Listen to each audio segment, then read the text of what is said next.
नमस्कार, SK9 येवला न्यूजमध्ये आपलं स्वागत आहे आणि आपण आता हा कार्यक्रम पाहत आहोत पंचनामा दिंडोरी लोकसभा मतदारसंघाचा।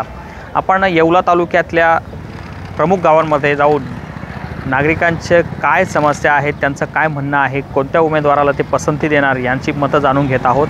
आज आपण पाटोदा या ठिकाणी आलेलो आहोत। माझ्या पाठीमागे पाटोदा येथील प्रसिद्ध रामेश्वर मंदिर आहे।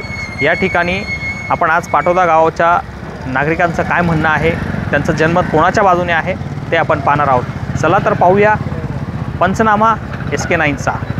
सर्व प्रकारचे टॉप ब्रँड मेन्सवेअरसाठी भव्य दालन म्हणजेच त्रिमूर्ती कलेक्शन येवला। एक वेळ अवश्य भेट द्या। त्रिमूर्ती कलेक्शन, थिएटर रोड, येवला। आपण आज आलो आहोत पाटोदा या गावी। या ठिकाणी कृषी उत्पन्न बाजार समितीचं उपबाजार आवार देखील आहे। यानंतर पाटोदा गाव हे कृषीप्रधान गाव आहे। या ठिकाणी शेतकरी वर्ग मोठ्या प्रमाणात आहे। येथील नागरिकांच्या काय समस्या आहेत ते आपण जाणून घेणार आहोत।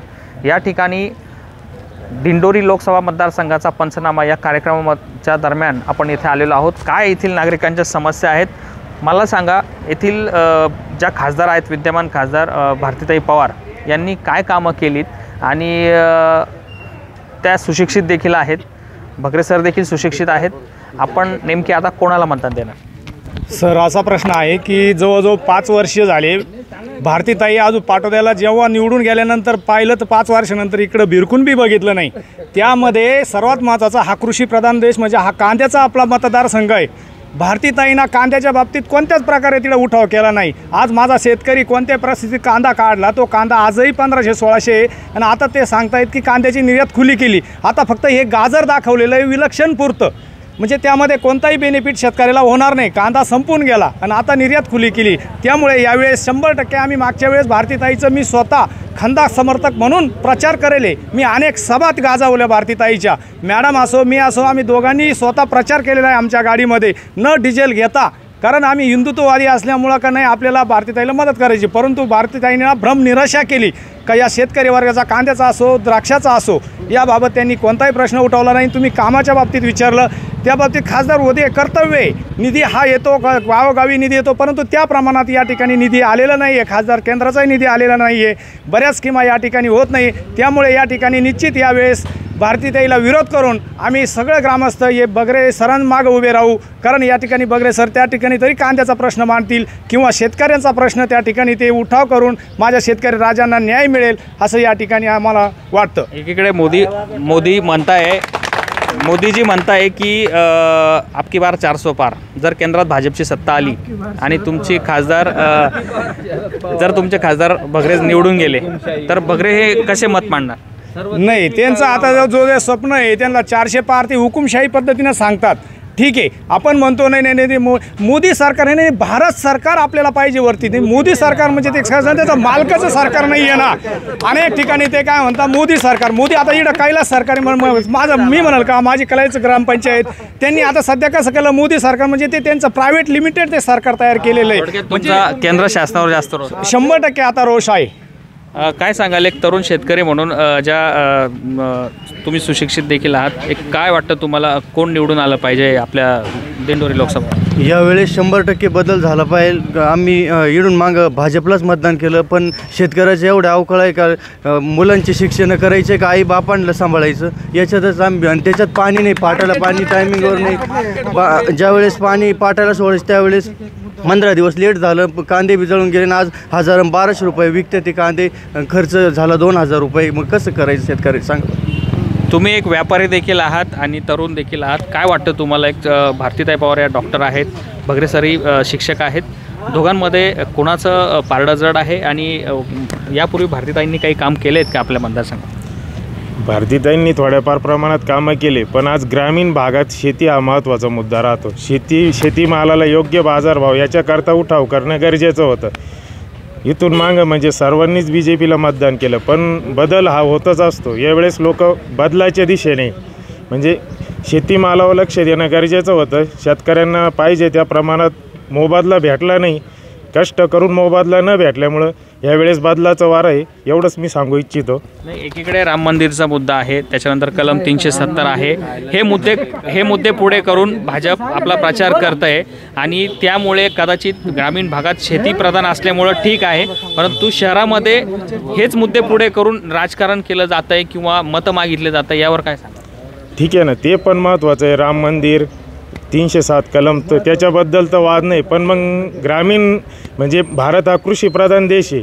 शेती हा म्हणजे आपल्या भारतीय व्यवस्थेचा कणा आहे, त्याच्याकडं पण कुठंतरी लक्ष देणं गरजेचंच आहे ना, असा विषय आहे ना. काय वाटतं यंदा भगरे सर की भारती पवार? नाही, सध्या तर इक्वल वाटतं, पुढं नागरिकांच्याच हातात आहे, आपण काय सांगू शकतो हा विषय. म्हणजे एकंदर तुमच्या म्हणण्यानुसार पाठवतात इक्वल चालेल. काय सांगाल काका, काय वाटतं तुम्हाला? भारती पवार येतील की भगरे सर येतील? नाही, ते येणार कोणी असो त्यांनी भानावर राहिलं पाहिजे आणि देश आहे ना विकून खाल्लं नाही पाहिजे. मोदीसारखा सर्व एकत्रितरित्या त्यांनी दुसऱ्याच्या ताब्यात द्यायला लावला देश. जरी काँग्रेसनी काय केलं असेल इथून मागं ते त्यांनी त्यांच्या परीने केलं. वायली निघल्यावर माणसाजवळ थोडे पैसे असतात, तो काय काय करतो हे त्याला माहिती, परंतु जो ताब्यात घेतो त्याला वाटतं मागच्यांनी काहीच केलं नाही, ते केलेलंच असतं. नेमकी केंद्र भाजप सरकार जे आहे आता, पूर्वीचं काँग्रेस सरकार चांगलं होतं की भाजप सरकार? काँग्रेस चांगलंच होतं ना. काँग्रेसने शून्यातून विश्व निर्माण केलं आहे. भाजपाने हुकुमशाही केली आहे भाजपाने आणि सर्व ठराविक लोकांजवळ संपत्ती गॅदर केली आहे. आता तुम्ही भारती पवार जे आपले विद्यमान खासदार आहेत त्यांचं त्या म्हणताय की मी शेतीसाठी अनेक प्रश्न संसदेमध्ये उपस्थित केले. काही नाही केलं. आजही मार्केट बंद आहे, लोकांच्या समस्या आहे. आम्ही स्वतः घेऊन गेलो कांदे, 24,000 खर्च आणि 14,000 रुपयाचे कांद्याचे झाले. त्यांनी काय करायचं? शेतकऱ्यांनी आत्महत्या करायला नाही. त्याने फक्त मोदी सरकार आहे ना शहरातल्या लोकांकडे लक्ष देतो. इकडं भाव नाही, कांद्याला भाव मिळाल्याशिवाय काय मिळणार आहे? किंवा धान्याला भाव मिळालाच पाहिजे ना. तुम्हाला हे मान्य आहे मोदी सरकार शहरामध्ये लक्ष देतं आणि ग्रामीण भागात कमी लक्ष देतं? मग आता जर मतांचं विभाजन झालं तर शहरामधून भारतीताई पवारांना लीड मिळेल आणि ग्रामीण भागातून मिळेल? तसं नाही सांगते, त्याच्यात बी काही लोक आहेच ना शहरात, काही सर्वच त्यांच्या बाजूचे नाही आहे. यावेळेस लोकांना बदल हवा आहे, कोणी येऊ आणि ज्यांनी काम केलं तो पाहिजे माणूस. भारतीताईंनी काम केलं नाही का? नाही, काम नाही केलं, एकही वेळे आलेलं नाही इथं मतदान घेऊन गेल्यानंतर. या ठिकाणी ज्येष्ठ नागरिक देखील आहेत, सर्वसामान्य नागरिक. बाबा काय सांगाल, तुमच्या मतदारसंघा पाटोदा गावामध्ये भारतीताई पवारांनी यापूर्वी काही कामं केलीत का नाही केली? काहीच नाही, दिसलेच नाही. परत जसे निवडून गेले ना तसे परत आले नाही, गेले नाही, काही नाही, काहीच नाही. 0 बजेट आहे यांचं, काहीच नाही. कोणी काही म्हणत असलं ना काहीच उपयोग नाही. या आता त्यांच्या विरोधात जे उभे आहेत भगरे सर यांची तुमची म्हणजे तुम्ही त्यांना पाहिलेलं सुद्धा नाही तरी आम्ही मतदान करणार. हो, 100% ते. मला एक सांगा, केंद्रात जर भाजपचं सरकार आलं आणि भगरे तुमचे निवडून गेले तर कसं ते प्रश्न मांडणार? प्रश्न मांडणार म्हणजे येणार, ते मांडणारच ना. जरी नाही आलं तरी मांडणारच ना. आता द्यावाच लागतो ना. या ठिकाणी आपल्याकडं काही पाटोदा शेजारील गावातील देखील शेतकरी आहेत. काय सांगाल, यापूर्वी तुमच्या संघटनेचे बच्चू कडू हे देखील भाजप सरकारबरोबर होते आणि आता ते विरोधात गेलेले आहेत, परंतु भारतीताई पवारांनी काय कामं केलीत, त्यांना का निवडून दिलं पाहिजे आणि का नाही निवडून दिलं पाहिजे? सगळ्यात महत्त्वाचा मुद्दा आहे. ज्या पहिल्या 2.5 वर्षात त्या खासदार होत्या, ज्यावेळेस शेतकऱ्यांचे प्रश्न निर्माण झाले त्यावेळेस प्रहारच्या माध्यमातून आम्ही ते प्रश्न त्यांच्यापर्यंत पाठवले. त्यांनी मकाच्या पैशाचा विषय असेल, कांदा अनुदानाचा विषय असेल, तो त्यांनी मनावर घेतला. पण ज्यावेळेस त्या मंत्री झाल्या ना त्यावेळेस त्या संपूर्ण शेतकरी विरोधी कामं त्यांनी चालू केले. भारती पवारांनी की केंद्र सरकार? सगळ्यात महत्त्वाचं म्हणजे या दिंडोरी लोक खासदार ते आहेत, त्यांनी जे माहिती केंद्र सरकारकडे दिले त्याचनुसार केंद्र सरकार निर्णय घेत असतं.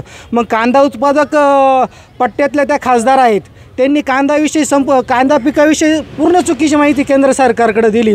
ज्यावेळेस एका रात्रीत कांदा निर्यात बंदी झाली, 40% निर्यात शुल्क आकारलं, त्यावेळेस शेतकरी फक्त एकच म्हणत होता की निर्यात बंदी उठवा, निर्यात मूल्य शून्य करा. यासाठी शेतकरी आंदोलन करत होता, भांडत होता, जागजागी उठाव करत होता. पण हा उठावाकडं लक्ष दिलं गेलं पाहिजे होतं. शेतकऱ्याला पाठीमागं खंबीरपणे उभं राहायला पाहिजे होतं. त्यांनी ते न करता नाफेडला जन्म घातला, नाफेड पुढं आणलं आणि IQ माहिती अशी की त्याच्यातून त्यांना बऱ्या प्रमाणात टक्केवारी भेटत गेली आणि नाफेडमुळं शेतकऱ्याचं एवढं मोठं नुकसान झालं की नाफेडनी खुल्या मार्केटमधून मालच घेतला नाही. याच्यामध्ये फक्त व्यापारी, खासदार आणि अधिकारी वर्गच ताजा झाला आणि शेतकरी पूर्णपणे मातीत मिळायला गेला. नाफेडचा 1 रुपयाही शेतकऱ्याला फायदा झाला नाही आणि आज 1.5 महिना झाला मार्केट बंद आहे. त्या 1.5 महिन्यात एकदा तरी खासदारांनी विचारलं का? आज कांदा मार्केट म्हणजे ही शेतकऱ्याची अर्थवाहिनी आहे आणि आज लग्नाचं सीझन आहे, दुष्काळ आहे, मुलांचं दवाखाने, शिक्षण आहे, बऱ्याचशा अडचणीतून शेतकरी जात आहे आणि कांदा थोड्याफार प्रमाणात जो कांदा तो विकल्याशिवाय शेतकऱ्याला पर्याय नाही आहे. आणि अशा पद्धतीत जर कांदा मार्केट बंद राहत असतील तर यांना खासदार म्हणून निवडून दिलं, लोकप्रतिनिधी म्हणून निवडून दिलं आहे, तर हे जर याच्याकडे लक्ष देत नसेल तर यांना कशासाठी मतदान करायचं आणि कशासाठी निवडून द्यायचं आहे? मग आता जे प्रतिस्पर्धी शरद पवार गटाचे उमेदवार भास्कर भगरे सर आहेत त्यांच्याकडनं आपली काय अपेक्षा आहे? भगरे सरांकडून अपेक्षा एकच आहे का आमचा हा मतदारसंघ जो दिंडोरी मतदारसंघ आहे हा कांदा उत्पादकांचा मतदारसंघ आहे. त्यांनी किमान कांदा उत्पादक शेतकऱ्यांच्या पाठीमागे खंबीरपणे उभं राहिलं पाहिजे आणि ज्या वेळेस कांदा उत्पादक शेतकऱ्यावर अन्याय होईल तो आवाज त्यांनी लोकसभेमध्ये भक्कमपणे मांडला पाहिजे. आणि ते एक शिक्षक आहे, त्यांना प्रत्येक गोष्टीचं सूक्ष्म नियोजन माहीत आहे.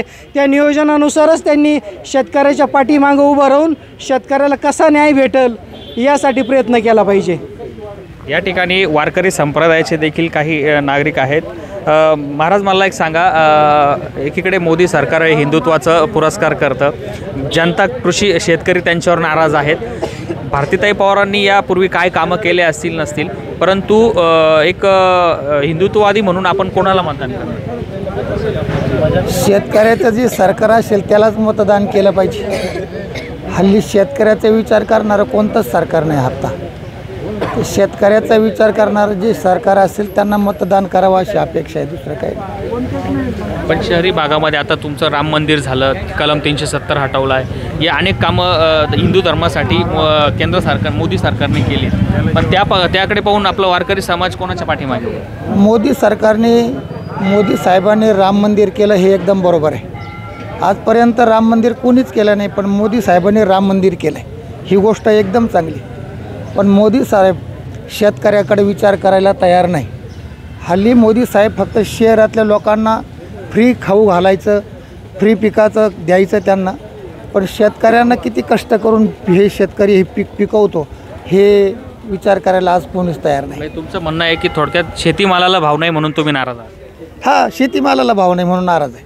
या ठिकाणी काही ग्रामस्थ देखील आहेत, त्यांची पण काय भावना आहेत जाणून घ्यायचे. मला सांगा, यापूर्वी भारतीताई पवार तुमच्या मतदारसंघाच्या खासदार होत्या, मंत्री होत्या, कोविड काळामध्ये त्यांची कामं असतील, काय तुम्हाला अनुभव आलेला आहे? मला एक सांगा, काँग्रेसच्या काळामध्ये आजपर्यंत जी कोविडची BJPने लस दिली अशा कोणत्या लसीस आल्या होत्या? नाही आल्या. शेवटच्या घटकापर्यंत मोदी साहेबांनी त्या लसीस पाठवल्या आणि भारतीताई केंद्रीय आरोग्य मंत्री होत्या. त्यांच्यावरची जबाबदारी होती की ज्या कोविडच्या लसेस आहे या पूर्ण घटकापर्यंत पोहोचवायच्या, त्या त्यांनी योग्य पोहोचवल्या. इथे जमा असलेल्या प्रत्येकाला कोविडची लस घेतलेली, असं एकच नाही की त्याला लस भेटलेली नाही. आणि देश वाचला त्यावेळेला, किंवा देश नाही वाचला की बाहेरच्या देशांनासुद्धा आपण लसेस पाठवल्या. हे काम जर मोदी सरकार करत असेल तर का मोदी सरकारला विरोध करायचा? पण आता तुम्ही तुमच्या गावात 75% जे शेतकरी म्हणताय की शेतकरी नाराज असल्यामुळे आम्ही त्यांना मदत करा. ठीक आहे ना, राजावर तर प्रत्येकजण नाराज असतो, नाराज नसतं असं काहीच नाही. पण भारतीताईंनी शेतीसाठी कुठे आवाज उठवलेला नाही. निफाडला ड्रायपोर्ट आणलेला आहे जो आजपर्यंत काँग्रेसच्या राष्ट्रवादीच्या काळात नाही आलेला, तो भारतीताईंनी आणलेला आहे. आणि कांदा संदर्भात पण सत्तेत असताना पण त्यांनी आवाज उठवलेला आहे ना. तुम्ही बघितलं असेल न्यूजवाल्यांनी, आम्ही पण बघितलेलं आहे वेळोवेळी. त्यांनी आवाज उठवलेला आहे, शेतकऱ्यांना अनुदान दिलेलं आहे योग्य वेळेला. कांदा चाळेल आज 100% अनुदान आहे. शेततळं मागेल त्याला शेततळं देतं आहे गव्हर्नमेंट, शेततळ्याचा कागद देतं आहे आणि दुष्काळ निधी पण दिलेला आहे, उपळवाटाचा निधी दिलेला आहे. आणि वरून जो रुपया सोडला आहे, काँग्रेसच्या काळात 10 पैसे खाली येत होता, आज भारतीय जनता पार्टीच्या काळात रुपयावरून सोडा तर खाली रुपया येतो आहे, तो का बरं जनतेला दिसत नाही? आणि कांद्यासाठी भारतीताईंनी कुठे आवाज उठवला नाही, वेळोवेळी उठवला. एकीकडे आता म्हणजे विरोधक असतील आणि शेतकऱ्यांच्या आम्ही ज्या गावात गेलो की कांदा प्रश्नावरूनच भारतीताईंना घेरलं जातं आहे. तुमचं म्हणणं आहे, तुम्ही सांगताय खूप भारतीताईंनी काम केलं आहे, या व्यतिरिक्त काय काय विकास कामं केलेत आपल्या? सर्व विकास कामं केलं नाही. जळगावने रस्ता केला, पाडद्याचा जिल्हा परिषदेचा दवाखाना केलेला आहे, प्रत्येक गावात विकास केला आहे त्यांनी. एक कोणता दवाखान्याला जे कर्मचारी राहता, जे काम आहे, जे तुम्ही प्रहारवाले बघायला गेले होते ते पण काम ताईंनी चालू केलेले आहे. ते पण ताईंनी चालू केलेले, ते तुम्ही पाहून आले, सोशल मीडियावर पोस्टर टाकलेले आहे ते पण. मी तुमच्याकडे येतो मी तुमच्याकडे येतो. आता जसं भारतीताई पवार समर्थकांनी सांगितलं की शेतीसाठी ताईंनी अनेक कामं केली, तर तुमचा काय आरोप आहे? पूर्वी प्रहार संघटना केंद्र सरकारबरोबर होती, 2.5 ते 3 वर्ष तुम्ही सत्तेत पण होतात, आता तुम्हाला भारती पवारांना विरोध का?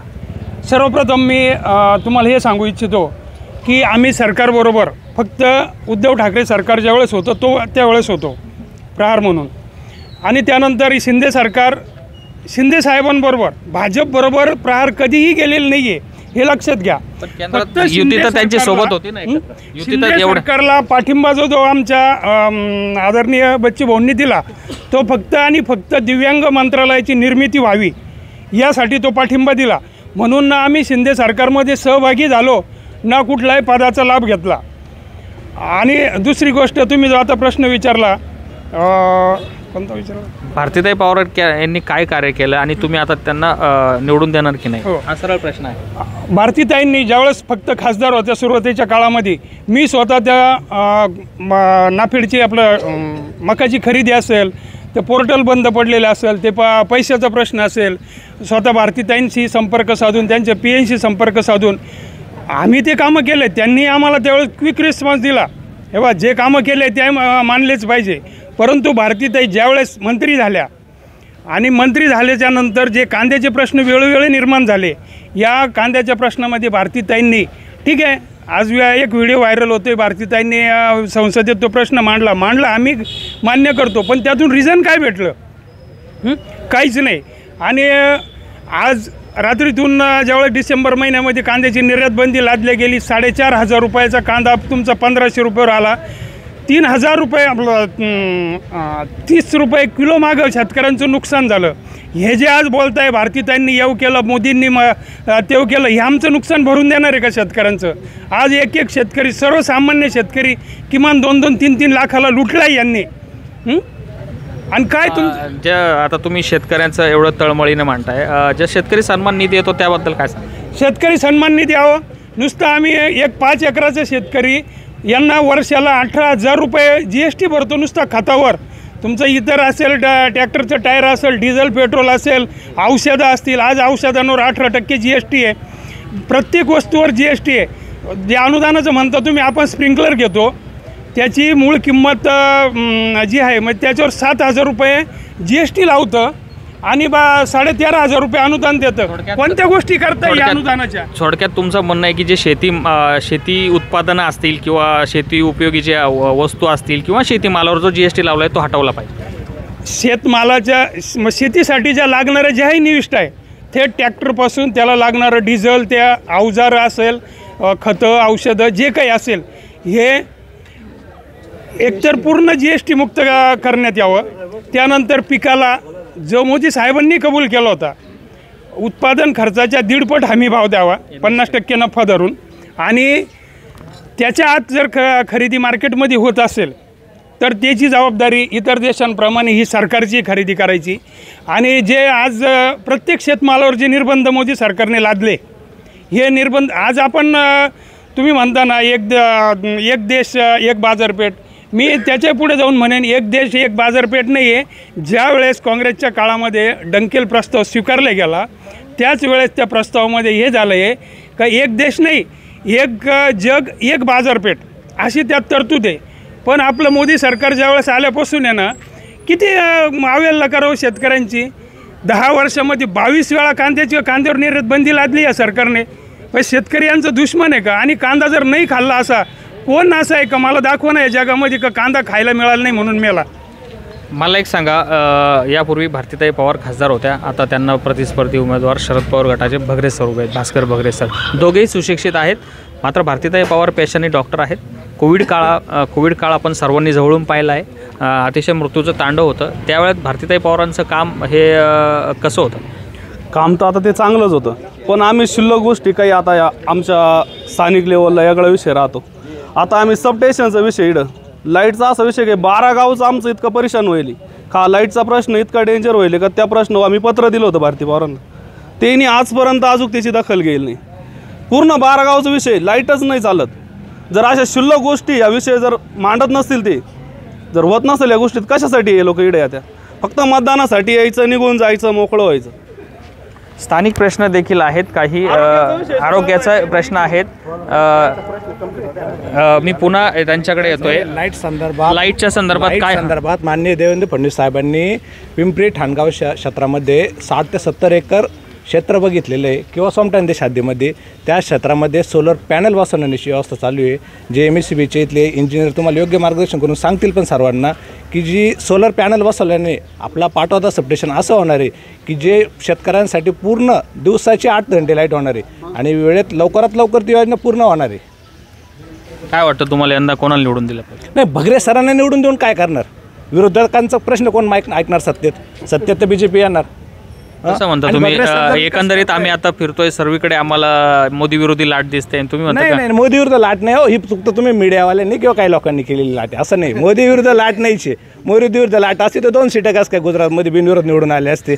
मग त्यांना कळत नव्हतं का मोदी विरुद्ध लाट? महाराष्ट्र आहे तो गुजरात आहे. अहो, महाराष्ट्रात पण निवडून येणार आहे. तुम्ही बघा ना, तुम्ही आधीच कसं काय लाट नाही म्हणताय? लाट नाही म्हणतात मोदी सभेला एवढी गर्दी कशी असते? बगरे सरांच्या कालच्या सभेला, कालच्या त्यांच्या फॉर्म भरण्याला रोजाने माणसं न्यावं लागलेले. हा व्हिडिओ तुम्हीच प्रत्येक लोकांनी प्रसिद्ध केलेला आहे ना, येतं बरोबर आहे ना?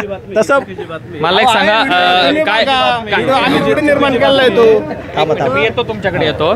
मला एक सांगा, काय वाटतं? सर्वप्रथम प्रत्येकाला जास्त त्याचा विचार मांडण्याचा अधिकार आहे. त्यामुळे जर कोणी बोलत असेल तर बाकीच्यांनी जरा प्रत्येकाकडे तुम्ही संधी द्यावी. फक्त एक सर्वांना विनंती आहे. तुमचं काय मत आहे की भारतीताई पवार येतील की बगरे? भारतीताई पवार तर 100% निवडून येतील. मी स्वतः एक कांदा उत्पादक शेतकरी आहे, पण काही जे आवश्यक प्रश्न आहे किंवा देशनीती असेल किंवा सर्वसामान्य माणसाचे काही गोष्टी असतील, बरोबर आहे का? वरून जर स्वतः काँग्रेस शासनाने स्वतःवरून कळवलेलं आहे का वरून जर आम्ही 1 रुपया पाठवलं तर 90 पैसे बाहेर जात्या. आणि त्यातल्या त्यात सर्वांना एक विनंती आहे, 2013 साली केदारनाथला जो महाप्रलय झाला त्यावेळेस शवपेटी उचलण्यामध्ये निसता रॉबर्ट वाड्राकडून कंपनीला ठेकेदार होता. कशामध्ये पैसे खाल्ले पाहिजे हे तरी निदान लाज वाटली पाहिजे. नाही, ऐका ना, बोलू द्या ना. असं कसं काय? बोलू द्या ना. 2013चा ज्वलंत प्रश्न आहे. जर तुम्ही शवपेट्यांमध्ये जर एवढं अनुदान लाटताय, बरोबर आहे की नाही? ही तर योग्य गोष्ट नाही आहे ना. आज तुम्ही पूर्ण 12 ज्योतिर्लिंगाचं कॉरिडॉर असेल, हे आपला हिंदू आस्थापनेचा प्रश्न आहे. शिवाय श्रीराम मंदिर असेल, 500 वर्षाच्या इतिहासामध्ये जर तुम्हाला त्या प्राणप्रतिष्ठाला जायला जर लाज वाटत असेल तर मग काय उपयोग आहे? आणि आज तुम्ही हिंदुत्व म्हणून मिरवता येत. जर तुम्हाला राम मंदिराच्या प्राणप्रतिष्ठेला जर तुम्हाला आमंत्रण देऊन जर जात नसेल तर शोकांतिका आहे ना. हा राहिला प्रश्न, एक कांद्याचा प्रश्न आहे. मी स्वतः शेतकरी. केंद्राच्या माध्यमातून खरोखर प्रहार संघटनेनं मांडल्याप्रमाणे 22 वेळा निर्यात बंदी लादली गेली. ही दुःखद गोष्ट आहे. मी स्वतः एक शेतकरी, खरोखर दुःखद गोष्ट आहे. पण याच्यावरही काहीतरी तडजोडपणा होईल. पण 100% भारतीताई पवार निवडून येतील, 100%. काय वाटतं काका? यांनी सांगितलं की माझा प्रश्न आहे कंप्लीट होत. त्यांनी सांगितलं आहे की ते स्वतः शेतकरी आहे, मात्र हिंदुत्व हा प्रमुख मुद्दा त्यांनी समोर केला आहे. त्या मुद्द्यावर भारतीताई पवार निवडून येतील? भारतीताईंनी आत्तापर्यंत फक्त शेतकऱ्यांची फसवणूक केली BJP सरकारने. हा संपूर्ण शेतकरी मोठा कुठेच आलेला आहे. कुठल्या शेतीमालाला बाजारभाव नाही, काही नाही. आणि हे सगळी फसवेगिरी चालू आहे. यांनी फक्त धर्माच्या नावाखाली मतं मागायचे आणि त्याचा रस करायचा. धर्माच्या नावाखाली फक्त मतं मागायचे यांनी. असं झालं तसं झालं सांगायचं. राम मंदिर जे उभारलं त्याचं तुम्ही घर भरणे, पूर्ण मंदिर बांधल्याशिवाय आपण त्याचं हे करू शकत नाही. गृहप्रवेश यांनी अर्धवट ते बांधून ठेवलं. राम तिथं मूर्ती स्थापना करून ठेवली कारण नसताना. फक्त भावनिक राजकारण करायचं. दुसरी गोष्ट, यांनी कालचा मुद्दा असाच आहे का या बायांचं मंगळसूत्र विकल्या जाईल किंवा हे करल्या जाईल. मग मोदी सरकारला एवढं जर मंगळसूत्राबद्दल काळजी आहे तर त्यांनी जे शहीद झाले 40 लोक आपले मिलिटरीमधले, त्याबद्दल त्यांना काही दुःख वाटलं नाही का? जे 700 शेतकऱ्यांची आत्महत्या झाल्या शेतकऱ्यांच्या. एक मिलिटरीचा मुद्दा मांडला. ज्यावेळेस आता मोदी सरकार सत्तेमध्ये आलं आहे, एकही आता अतिरेकी हल्ल्याचं प्रमाण कमी झालं, याबद्दल काय वाटतं? नाही, कुठे चालूच आहे ना. बाहेर जे आता आपल्याला इथं समजत नाही, बाहेर चालूच आहे ना. चिन्ह अतिक्रमण केलं मग सरकार काय करतं तिथं? बरोबर आहे का? एकच प्रश्न शेवटचा, भास्कर बगरे सर की भारतीताई? बगरे सर. काय वाटतं तुम्हाला? आम्हाला काहीच नाही भारतीताई की बागरे सर? नाही, आम्हाला काहीच वाटत. आम्हाला त्यांचे नाव माहित नाही, ते कोण आहे ते. भारतीताई नाही, आम्ही काही रिकाम कामच नाही करते. काय वाटतं? झालं काय वाटतं, भारतीताई की बागरे सर? कोणाला? भारतीताईंना मतदान देणार. तुमच्या गावात तर भारतीताईंना प्रचंड विरोध, तरी कोणाला? भारतीताई निवडून येणार 100%. कामाची बाई आहे, सुशिक्षित बाई आहे आणि शिक्षण झाले. शिक्षण त्यांचं चांगलं आहे आणि पण बगरे सर पण प्राध्यापक आहेत. असू द्या ना, बगरे सरांचा आम्हाला अनुभव पण नाही. बगरे सर यांचे जर पक्षच येणार नाही तर ते कुठून काय करणार आहे? आज BJP सर्व भारतामध्ये BJPचंच मोदी साहेब जे काम करतात ते कोणीच केलेलं नाही आहे. राम मंदिराचा प्रश्न त्या दिवस प्रलंबित होता, तो त्यांनी पूर्ण केला, तरी आता लोकांचा विरोधच आहे का? असे चांगले इथं जातीवाद करतात. उद्धव ठाकरे ज्यावेळेस मुख्यमंत्री होते त्यावेळेस बेल्ट लावून फिरत होते. काय केलं त्यांनी? आता जे सरकार इतकं अनुदान देतं आहे, आत्तापर्यंत एका शेतकऱ्याला लाख रुपयापर्यंत पैसे मिळाले. ज्यांना जे चालत नाही त्यांनी परत पाठवून द्यावे ते पैसे. कांद्याला अनुदान दिलं, कांद्याचे बाजार पडला आहे, खरं आहे. मी पण एक शेतकरी आहे, परंतु जो ही माल जास्तचा पिकला, शेतकऱ्यांनी थोडेसे वेगवेगळे प्रकारचे पिकं घेतले पाहिजे. एका पिकावर नाही अवलंबून राहायला पाहिजे. बरोबर आहे का नाही? असा विषय आहे. त्याच्यामुळं BJPच निवडून येईल हे आम्ही ठामपणे सांगू शकतो. या ठिकाणी पुन्हा मी तुमच्याकडे येतो. काय सांगाल? काही प्रतिक्रिया जाणून घ्यायच्या आहे. मला सांगा, काय वाटतं या मतदारसंघामध्ये? आता सर्वांच्या प्रतिक्रिया जाणल्या. एकीकडे भारतीताई पवारांना सपोर्ट पण मिळतोय, रोष पण सामना करावा लागतोय. हिंदुत्वाचा मुद्दा असेल किंवा BJPचं नाव पुढे तर शेतीप्रधान शेतीचा प्रश्न असेल तेव्हा भाजप किंवा भारतीताईंवर रोष केला जातोय. काय वाटतं तुम्हाला? त्यांचं काम, ते सुशिक्षित आहेत, त्यांचं काम कसं आहे? भारतीताई पवार आणि बगरे सर दोघांपैकी कोण निवडून येईल? निवडून कोण येईल हा प्रश्न थोडा गौण आहे. एक समाजाची टेंडन्सी असते की सत्तेच्या विरोधात राहणं किंवा सत्तेला असणाऱ्याचा विरोध करणं, हा पायंडा पूर्वपार चालत आलेला आहे. राहिला प्रश्न, 2 दशकापासून BJPचं सरकार आहे. शेतकऱ्यांच्या बाबतीत आपण सर्व शेतकरी ग्रामीण भागाचा जर विचार केला तर शेतकरी विरोधी धोरण हा मोदी सरकारचा एक आपल्याला पायंडा दिसतो. आजपर्यंत 10 वर्षामध्ये शेतकऱ्याच्या हिताचा एकही निर्णय घेतला असं मला वाटत नाही. दुसरी प्रश्न, भारतीताई या सुशिक्षित आहे, एक स्वतः डॉक्टर आहे, पण असं म्हटलं जातं की चांगली माणसं चुकीच्या पक्षात असतात कधी कधी. भारतीताई या व्यक्ती म्हणून तुम्हाला खूप चांगले आहेत, मात्र चुकीच्या पक्षात असल्यामुळं त्यांना प्रॉब्लेम. कदाचित तो त्यांच्याच विजयात आडसर ठरू शकतो असं मला वाटतं. काय सांगाल एक शेतकरी म्हणून, काय भावना आहे तुमची? आणि आता जसं तुमच्या ग्रामस्थांनी सांगितलं, भारतीताई सुशिक्षित आहे, चांगले आहेत, परंतु BJPत असल्यामुळे आम्ही त्यांना मतदान करणार. तर आम्ही सर्व इथे शेतकरी जमलेलो आहे आणि भाजप मोदी सरकारचं आज एक धोरण आहे. ज्यावेळेस कांदा कोणतंही पीक असेल मार्केटला येण्याच्या वेळेस निर्यात बंदी होती आणि मग त्याला का निवडून द्यायचं? आम्ही मागच्या वेळेस भारतीताई निवडून दिलं होतं, पण त्यांनी शेतकऱ्यांच्या बाजूने एकही निर्णय घेतला नाही. ज्यावेळेस आमचे टमाटे 2000 निर्णय तर केंद्र सरकार घेतं ना, भारती पवार नाही घेत, पण त्या सत्तेत सहभागी आहे ना. भारतीताई सत्तेमध्ये सहभागी. आमच्या 2000 रुपये टमाटे जात होते, त्यावेळेस त्यांनी रात्री निर्यात बंदी केली, म्हणजे बांगलादेश विकून टमाटे बोलवले, पण टमाटे आलेच नाही. पण इकडे शेतकरी टमाट्याच्या भावामुळं कर्जबाजारी झाला. कांद्याच्या वेळेस पण तेच झालं.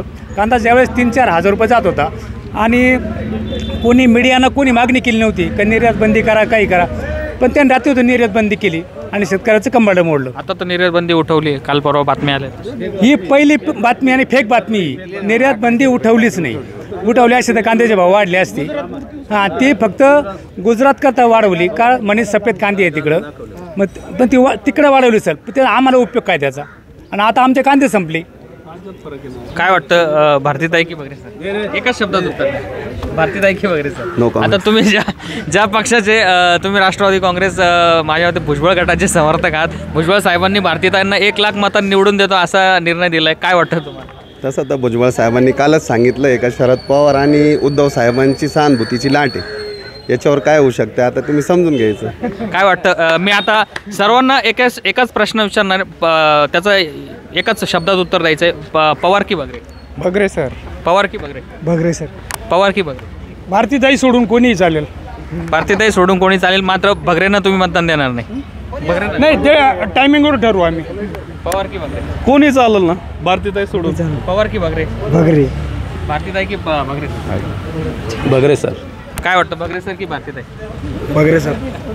काय वाटतं, भारतीताई? भारतीताई. भारतीताई.